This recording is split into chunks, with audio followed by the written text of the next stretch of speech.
Gue heran deh, kok bisa ya Cooler Master ngejual headset kayak gini tapi terjangkau gitu. Ada gitu ya headset yang bisa dibuat kayak gini. Ya pokoknya simak aja review Cooler Master MH670 berikut ini.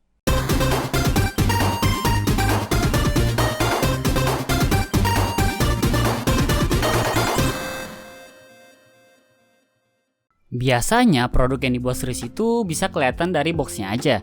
Kalau boxnya biasa aja, isi produknya pun biasa aja. Seenggaknya itu yang gue alamin selama ini. Nah, tapi MH670 ini boxnya oke dari sisi materialnya solid, jadi gak gampang penyok. Visualnya pun tetap ciamik ala Cooler Master banget yang didominasi warna ungu. Isi boxnya lumayan baik nih. Ada headset Cooler Master MH670, detachable microphone, kabel 3,5 mm sepanjang 1,5 meter, kabel USB-A to micro USB sepanjang 1,2 meter, plug USB-C to USB-A, dongle USB, pouch bag, buku manual, dan kartu garansi. Buat pouch bagnya ini bukan dari kulit sintetis dan gak bisa melar. Cuma headset dan segala aksesoris lainnya bisa masuk kok ke dalam pouch bag ini. Masuk ke soal desain, bodi MH670 berwarna black matte ini punya kesan yang minimalis gak neko-neko. Bahkan ikon logo di housing earcupnya pun dibuat warna silver glossy biar ngasih kesan elegan. Di sekeliling logonya ada glitter jadi makin mencolok. Bahan headsetnya ini dari plastik ya, tapi udah bagus. Paling ada pengecualian di bagian headband yang plastiknya cenderung tipis, jadi gampang ditekuk. Padding headband terlapisi PU leather yang isi busanya itu sedikit agak keras, tapi gak bikin ubun-ubun kepala risih. Pemakaian jangka lama juga tetap nyaman. Bobot headset di 346,5 gram ini emang belum termasuk ringan, tapi ya gak berat-berat banget lah. Buat dibawa bepergian gak begitu nambah beban. Portabilitas headset ini hampir sempurna, bisa di swivel tapi cuma 90 derajat ke belakang. Cuma di sisi lainnya, swivelnya ini bisa ngasih bantalan kalau mau ngalungin headset. Terus juga headset ini sayangnya belum foldable, yang padahal bisa bikin headset semakin mengecil jadi gak begitu makan tempat kalau masuk ke dalam tas. Engsel lengan headband ini untungnya sih ringan ya, dan gak nimbulin suara berdecit. Ini jadi poin plus banget sih. Terus padding di earcup juga sama kayak di headband, sama-sama dari leather. Selama pakai MH670, telinga gue gak cepet panas.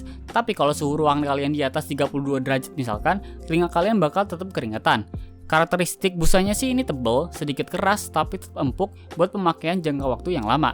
Menurut gue, busa sama earcupnya ini tebel, jadi bikin kepala gue makin lebar aja gitu kalau dipakai, kurang elegan. Cuma di sisi lain sih, beruntungnya dengan adanya padding yang tebal ini, justru bisa meredam noise dari luar. Jadi noise kayak kipas angin bisa lebih minim dan kita bisa fokus ke suara headset tanpa khawatir terdistraksi. Terus di dalam padding ada cover buat nutupin driver headset. Di sini juga ada penanda R dan L yang cukup besar dan kontras. Kita bisa nyesuaiin ukuran headset dengan kepala lewat adjuster yang terbuat dari steel ini. Adjusternya smooth, nimbulin suara sih yang agak keras tapi nggak sampai yang annoying gitu. Gua sendiri biasa ngatur adjuster di 40%, nggak sampai full mentok. Kalau full mentok justru bakal gampang jatuh. Hal ini karena clapping headband kurang begitu neken ke tengah, jadi pas headbanging aja bakal jatuh. Terus tombol-tombol ada di dua sisi headset. Sisi kanan ada tombol power, port mini USB untuk charging, dan 7.1. Buat nyalain headset, cukup pencet tombol power selama 3 detik. Begitu juga sebaliknya. Nantinya indikator power akan kedap-kedip, yang artinya tersambung. Terus di sisi kiri ada tombol wheel volume yang enteng banget buat diputer, mute microphone, port 3,5 mm jack, dan port detachable microphone. Yang bikin gue prihatin nih, cover port microphone-nya ini gak bisa nancep ke dalam, jadi bergelayutan aja gitu kayak gini. Gue agak ngeri sih kalau begini karena khawatir rawan copot. Beralih ke konektivitas, daya MH670 didukung baterai tanam sebesar 1500 mAh yang diklaim Cooler Master bisa tahan sampai 24 jam dalam sekali charging. Asumsikan deh kalau kalian pakai headset ini selama 3 jam per harinya, jadi MH670 ya bisa tahan selama 8 hari penuh dalam sekali charging. Lumayan lama sih ini durasinya, untuk para gamer ya gak begitu hardcore. Nah buat input delay sendiri sih gak begitu ternotis, sinkron dengan apa yang ada di komputer, terutama pas main game kompetitif kayak Apex Legends maupun R6. Ya maklum aja lah ya, koneksi 2,4G nya emang minim delay, tapi gue agak kurang serk aja dongle ini dibuat terlalu panjang dan malah kelihatan kayak flash drive gitu. Secara jangkauan sih konektivitasnya bisa sampai 5 meter tanpa shielding atau dinding penghalang. Beralih ke mikrofon, detachable microphone MH670 ini fleksibel, jadi batangnya bisa diputar sesuai arah. Ukuran panjangnya pun lebih dari sejengkal jari, jadi kita bisa nyesuaiin jarak antara mulut ke mikrofon. Jadi ya, suara nafas itu nggak begitu kerekam. Buat mode pickupnya ini omnidirectional ya, atau dari segala arah. Dan suara itu kayak begini. Oke, ini adalah hasil perekaman dari mikrofon Cooler Master MH670 yang gue coba rekam di Audacity dengan gain 100% atau full. Terakhir menyoal audio nih, driver 50mm MH670 ini emang diperuntukkan buat gaming banget sih. Dan untuk musik, headset ini masih oke kok. Jadi pas gue denger lagu pop, vokal penyanyi itu dominan dan jernih.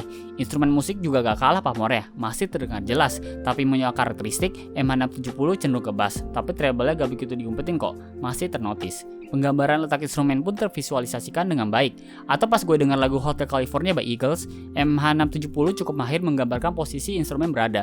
Jadi drum dan gitar akustiknya itu terpisahkan secara baik. Lalu menyoal gaming, MH670 udah cukup baik buat ngasih informasi letak save musuh dan tembakan musuh. Ini yang gue rasain selama main R6 dan Apex Legends. Save musuh gak akan kabur maupun ambigu di MH670 ini. Kesimpulan dari gue cukup simple. Cooler Master MH670 menjadi salah satu headset terbaik di kelasnya untuk saat ini dilihat dari sisi fitur yang ditawarkan. Dari segi kenyamanan sih, headset ini mampu memberikan long lasting comfort didukung dengan padding yang empuk meski sedikit keras dan cover busa yang halus. Menengok sisi portabilitas, MH670 sayangnya hanya mendukung swivel 90 derajat ke belakang dan belum bisa foldable. Ya hampir sempurna lah. Untuk pengguna musik, headset ini cocok untuk mendengar genre pop maupun rock dengan suara yang cenderung bass, jadi cocok bagi para peset.